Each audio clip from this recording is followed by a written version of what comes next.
ধেমাজি জিলাৰ বৰদলনি উন্নয়ন খণ্ডৰ অন্তৰ্গত বিশেষভাৱে বৰদলনি পঞ্চায়ত, বৰবাম পঞ্চায়ত, মিছামাৰী পঞ্চায়ত, জয়ামপুৰ পঞ্চায়তত হুৰ পোকৰ যি আক্ৰমণ, হুৰ পোকৰ যি আচলতে সন্ত্ৰাস ইতিমধ্যে অভাৱনীয় হাৰত বৃদ্ধি পাইছে।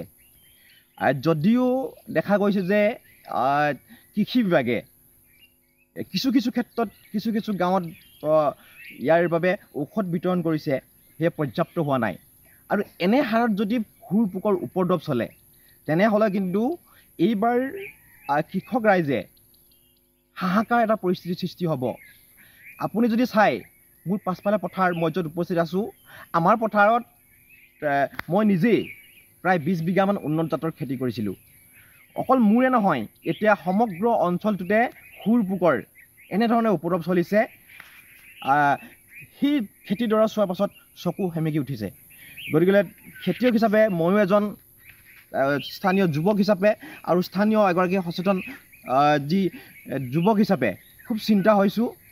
এই যিটো ব্যৱস্থা, কৰিব লগা ব্যৱস্থা, যি চৰকাৰী ব্যৱস্থা, এই ব্যৱস্থা যদি নকৰে সঁচাকৈয়ে কিন্তু এটা হাহাকাৰ পৰিস্থিতিৰ সৃষ্টি হ'ব এইবাৰ।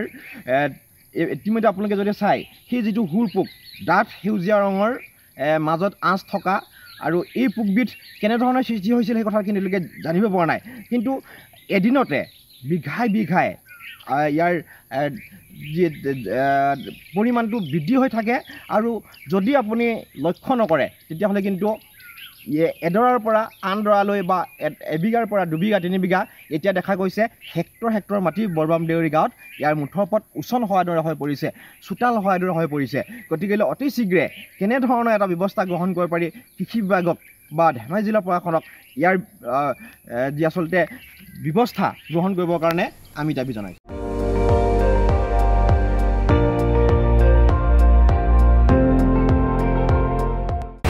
আপুনি চাই আছে ND24, সৰ্বশ্ৰেষ্ঠ নহয় সৰ্বোত্তমৰ দৌৰ।